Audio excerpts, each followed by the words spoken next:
Hello and welcome to The Rest is Football with Micah Richards and me, Alan Shearer. No Gary Lineker this afternoon yet, as the old man needs his little naps in the afternoon. What do I call that, a siesta? A little power nap for the old man Lineker. So, you're back in Berlin, Big Meeks, raring to go for the rest of the tournament? Yes, I am. I had a couple of days off. It's my birthday today, actually. Happy birthday. Thank you. You going to sing to me? Happy birthday to you. So I thought I'd go back, recharge, and I'm ready to go. But the travelling's been a nightmare. Was it? My Flights? 6:40 flight was on time. I don't know if people know, but on Sunday, there was chaos at Manchester Airport. There was a power cut, and I think 90,000 people were disrupted on the flights. So it was touch and go whether I was going to get the flight today. Got the flight. We were all excited and hoping that you were going to get cancelled for another few days. What are you going to do without me in the studio? Tell us about the night that you left. There's a rumour going around that you never went to bed. Well, I mean, we had a few sherbets, didn't we? A few? A few sherbets. For those who don't know what sherbets are, it's a few glasses of red. we was in Soho House the day before, so I was feeling a little bit ropey. We came here, we was filming The Rest is Football with you. You was here, wasn't you? Gary was here. No, you wasn't here. You wasn't here. You was away. I was with Gary. Yeah. I was with David Moyes. We was with Frank. Thomas Frank as well.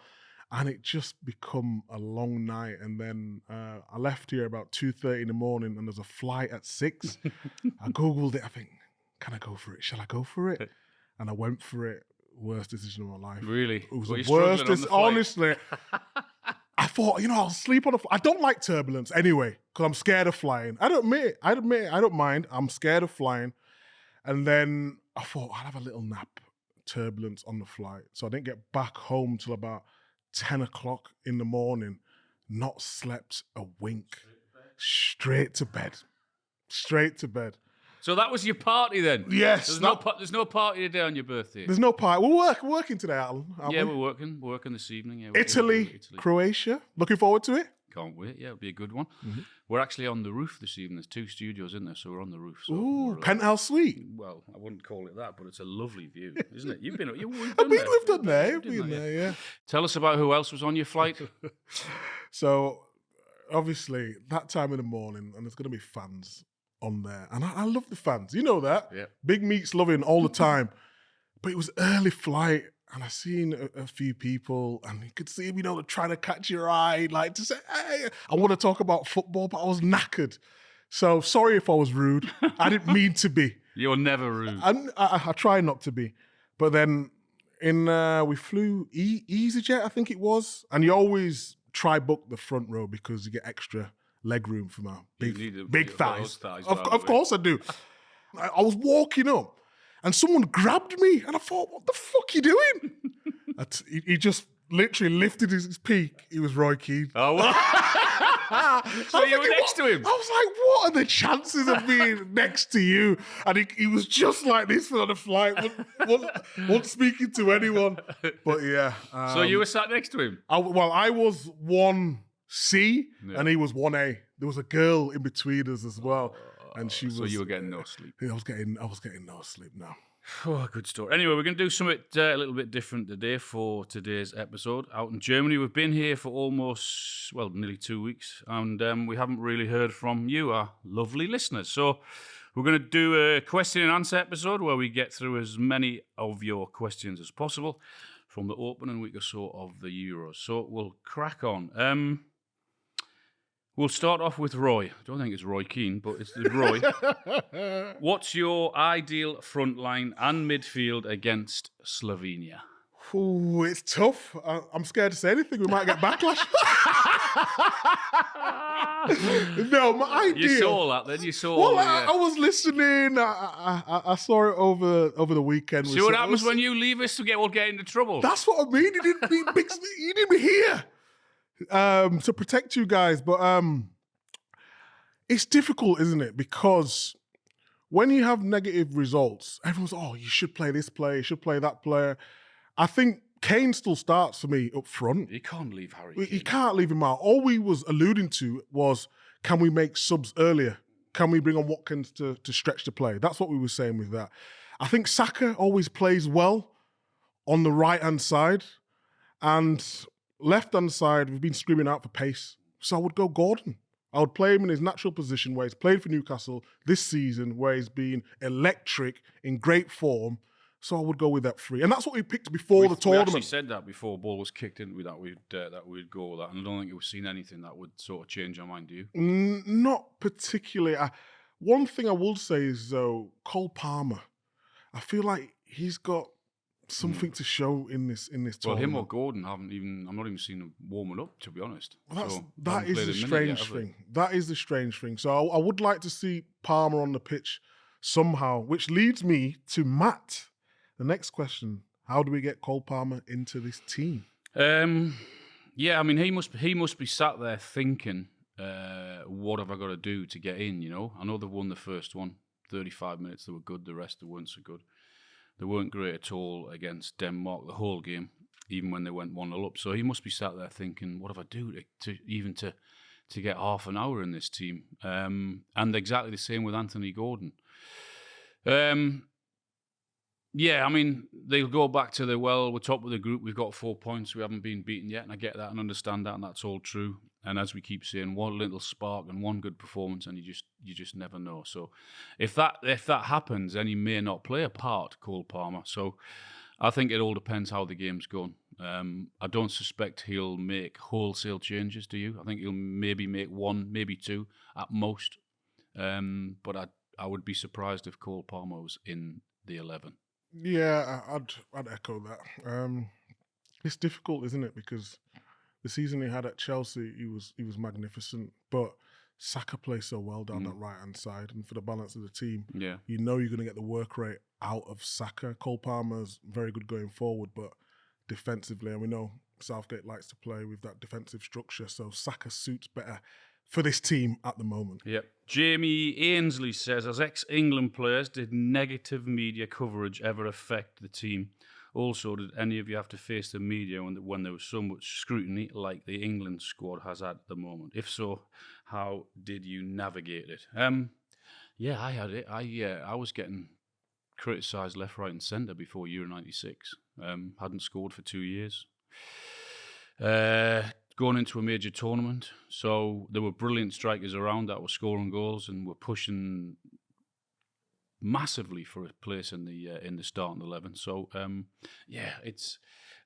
we've all had negative coverage because we haven't played well, or as individuals and as a team, but you just have to handle it and get through it, don't you? What was that scrutiny though? Because obviously today's football is a lot comes with social media. Yeah, social media adds to a lot. But even if you go back to Bobby Robson, I mean, Bobby Robson and Graham Taylor as England managers got absolutely hammered during, prior, after tournaments. So yeah, I mean, it's just you have to handle it. I'm afraid. But how do you handle it? You're an experienced pro. I used to read the newspapers all the time because I remember Graham Taylor actually banning newspapers from the hotel, so some players couldn't read it. But I actually read it all the time. I wanted to read it. I wanted to know what was positive and what was negative that was being said about me. If there's anything negative, then I used that to say, all right, well, I'll show you, I'll prove to you that that I'm the right man for that. And I used it to my advantage, I think. But how do you feel though? And I really like the question because it's different for me because obviously I was a good player and I played for England very young. And because I was young, a lot of the criticism sort of went to the senior pros. You were England's number 9. You were Alan Shearer. So for the lads in the dressing room now, and okay, we mentioned social media. How do you overcome and what do you do to get out of? It's not even a rut because the top of the group, But in terms of just you personally, is it that self-belief? Is it just doing the same things over and over again? What do you do? I think it's been mentally strong. It's trying to, as hard as it may be, and probably even more difficult now because everything's there on your phone, everything's there on social media. You've got it right in front of you. But you don't have to read that if you don't want to. It's only there if you want to open it up. But if you're going to read it, you're going to have to be mentally strong. But on the other hand, when or if things go well, then that can and perhaps will, I imagine, give you great confidence. But I also think it's coming with experience. And when you're looking around at Harry Kane and John Stones and Jordan Pickford now, Trippier's, these are experienced guys, who have been in tournament football, so they know how it works. So I would imagine they'll lend their experience to some of the younger guys that are thinking, well, hang on a minute, what's sort of going on here, and that's what's part of their job is the experienced guys now. Cool. We've got one from Danny Beardmore. I think that's how you pronounce it. During tournaments, do you meet up or mingle with the ITV crew? Well, you've had dinner or lunch with some of the guys, haven't you? You just told us that you sat with Roy Keane on the way home. But I've been texting Roy. I'm waiting for a couple of days off so I can go and have lunch with him. Is there no rivalry? Because I've asked Gaz this before. Is there any rivalry between BBC and ITV? Is it forbidden? The question says here. No, it's not forbidden. I mean, they're pals, aren't they? It's not. It is what it is. I mean, whether there's competition between the top management, I don't know. It's like they always look at the viewing figures, don't they? And they want the biggest viewing figures. But I don't think there's a competition there between the pundits. Do you? I mean, you want to do well, don't you? I wouldn't say it's competition, but obviously, what was the first game that we did? The England game. Forget the England game. There was Serbia. 15 million people watched it, and another 3.5 million on iPlayer. That comes with pressure, doesn't it? And you want to perform in it's like a game, don't you? You want to perform in the big games. Do you feel as if there's more scrutiny on you in these England games? Definitely. Or in the European Championships than there is on a Saturday night on Match of the Day? Saturday night on a Match of the Day is a piece of piss. Honest to God, you're out here. You're just saying, because people don't understand, when you're a pundit, we've all got opinions. So if we're chatting here now, everything's laid back. We can say what we want. We know certain parts are going to be edited out if they don't make the cut. But when you're doing live TV and you're trying to navigate your words so you don't disrespect someone, for one, you don't swear as well, but also you're trying to give insight and you're trying to teach people and educate people. So when the big games are on, like you said, especially England games, that's when you want a really good performance, I would say. Gary Lineker is still sleeping in his bed. He still hasn't woken up, so we'll just crack on with that one, Micah. What is your saying? To be early is to be on time. To be on time is to be late, and to be late is fucking unacceptable. Where are you, Lineker? But he wasn't late, in fairness, was he? I've got an appointment. What is your appointment? Well, when you go on TV, you got to look sharp. Well, go on. So my barber's come over, and I've got a 3:00 appointment with my barber. Hang on, let me just go back to that. Did you just say a barber is coming over? You haven't got one in Berlin. You're actually getting one over from England. My barber has flown from Sydenham, South London. He's got on the flight this morning, and he's currently waiting for me at the hotel. Oh, it's great having no fucking hair. You paid for his flights, I imagine. Maybe. Yes. Right, let's crack on with the question. JJ Jones, how much influence and effect can players have on tactics and formation? Will there be a group of players talking with Gareth and his team about how to change things? And did any of you ever manage to persuade a manager to play you or not play a teammate? Ooh, it's a very good question. I think on the pitch, you can take responsibility. A manager has his principles and will play that way, and it's something that you... And when you're watching England, I don't want to always take it back to England, but it is the Euros. When we're saying England are going too deep, in training, they're not just doing and going into a defensive position. They're training on different waves of attacks, how to get up the field. So it is obviously frustrating for us, but sometimes under certain managers, we've had a little meeting. So when I was at Man City, we had like a leadership group. It was me, Johnny Lescott, Vincent Kompany, Zabaleta, and I think it was Joe Hart. And one of the tactics that Mancini wanted to deploy was where we would be in a defensive position, but it didn't suit our characteristics as players that we were. So when Jolin was coming out with a ball, he wanted Kompany in one position and he wanted vice versa. But Jolin was like, I'm not as quick as Kompany, so I can't put myself in this position. So we agreed amongst the back four is, when Jolin's on the ball, this is what we'll do. When Kompany's on the ball, this is what we're going to do. When we get the ball into midfield, this is the shape that we want to be in. Yeah. So I don't think we go against what the manager wants, but you just take responsibility on the pitch to say, this works better for us and this is what we're more comfortable with. I remember Gaz actually telling the story about going to Bobby Robson and then them playing three at the back, I think, during the 1990 World Cup.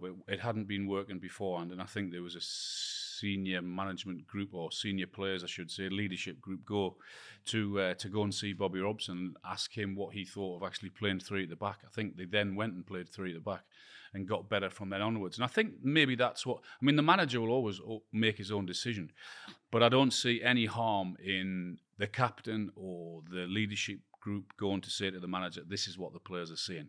This is how we feel. Then it's up to the manager to then go and do his own stuff. Okay, this is a good one, actually. Question from Alex. Doesn't appear to have a second name. Who's been the most surprising team player in the tournament so far? Austria have been good, haven't they? Very good. Yeah. I was going to say Austria as well. Yeah, Austria have been good. Switzerland, I think, maybe not so much a surprise, but Switzerland have been decent, I thought. Albania. Yeah. In terms of, maybe not the results, but in the way they've set up. A lot of us pundits beforehand, especially when we was doing our review, we didn't know too much about them, but they've been on the front foot. I think Silvino and Zabaleta are doing a great job for Albania. Yeah, I would definitely say Austria. I think Austria have been impressive. Player? Who would your player be? Musiala was great, wasn't he? He's been great all tournament. Been great. Certainly first two games anyway. Yeah, I would think him play the tournament up to now, but he's obviously had 3 games. Wasn't so great in the final game, but first 2 he was impressive. Who else? Who else are you thinking? We'll go England. Gay. Outstanding, hasn't he? Yeah, he was. I thought he was excellent in the first game. Second game, yeah, I think he was maybe the best of a bad bunch. So yeah, he's particularly when there was so much talk about Harry Maguire not playing and England struggling in that position. I think he's done really well. He can be pleased with himself, can't he? Yeah, agreed. What we got? Tacky, great pod, guys. I hope Alan will have had a great time. A question for the man himself. Do you think Füllkrug should start ahead of Havertz for Germany? I think so, because the German midfield is so creative and he can be their finisher. You know what? I've said this before. I watched him when he came to Newcastle and played for Dortmund, and I watched him home and away, and I wasn't that impressed with him. I didn't think he was great at anything. But having watched him a bit more since then, and watched him when he came on, scored obviously last night. And that one when he came on, when he smashed it on the half volley, didn't he? Yeah. Straight into the top corner. I mean, he's a great option for them to have off the bench, maybe instead of Havertz. But I would think that's what he'll be. He'll be an option to come off if it's not working for Germany and for Havertz. What do you think? Yeah, I think it's a good point. I think the fact that they can change. In terms of, we know what Havertz can do. He's really good at running in behind. He's really a technical player. He can link it. But to have Füllkrug who can come off the bench and just he dominates defenders, doesn't he?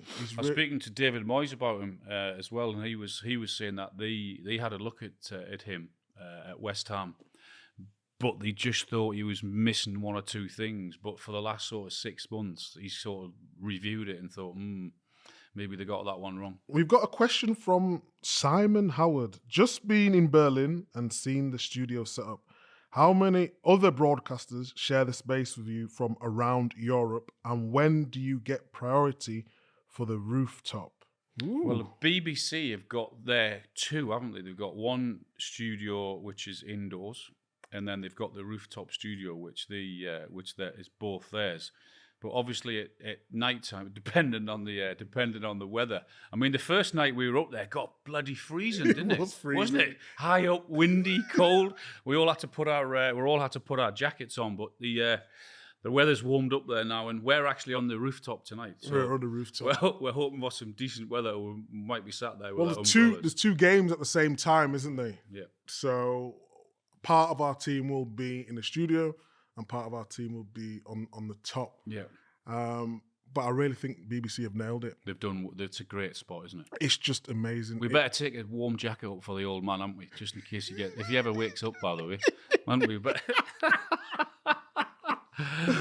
he feels a cold a little bit more at his delicate age nowadays, doesn't he? Can I just ask you one more question from me? Did you write in? No, sorry. Right, okay. This is from Micah Richards, birthday boy. What's been your favourite Euros to date? My favourite and why Euros to date? Well, the one we had with England. I mean, the Wembley games were unbelievable, weren't they? Amazing, weren't they? I mean, the atmosphere. I know there was crowd trouble, particularly at Wembley, but I think that atmosphere, and I know that even at times the stadium wasn't full, but the atmosphere that was created at Wembley was just like ridiculous. There was two, weren't there? There was the England game that was just frightening in terms of noise. And then there was a Denmark game as well. I remember them two games being... They were off the charts. The charts. Are you happy with this one in terms of how it's gone and the football I love it. And the atmosphere? And I think the crowds have been incredible. The crowds have been amazing. The studio's amazing. I feel like we've got a good variety of pundits. I think, I think we need to mention the backroom staff, the editors, the producers, the analysis team, if I'm missing anyone, I'm sorry, but anyone who's behind the scenes who don't get the credit to put on what they have for us to go out there and just do our stuff, I think it's been nothing short of sensational. So I hope we can continue to deliver. Oh! Aye, aye! The old man has arrived. He's late. You're late. It's 3 o'clock. To be early is to be on time, guys. You know that. It was when I banged on. Your hair's all ruffled and everything. You've been asleep, haven't you? No, I haven't. Yeah. Well, I was in the garden courtyard. There's witnesses. No way. There are witnesses. Really? Lampards would have seen me the whole hour. I was out reading my book because I left my charger in Soho House, didn't I? Oh. Yesterday, so I had to get it. My phone was going to die, so I'll leave it to charge in the room. Well, this has been an amazing episode. Oh, Mike. wow. I think that This is going to number one. On that note, it's time for us to say goodbye until we will see you tomorrow. We will be watching the England game all together. Tossers. It's been one of the better ones, Micah. It's been fantastic. Absolutely loved it. So we'll see you all tomorrow. Tossers. That's a goodbye from me. And a goodbye from me. Goodbye from me, tossers.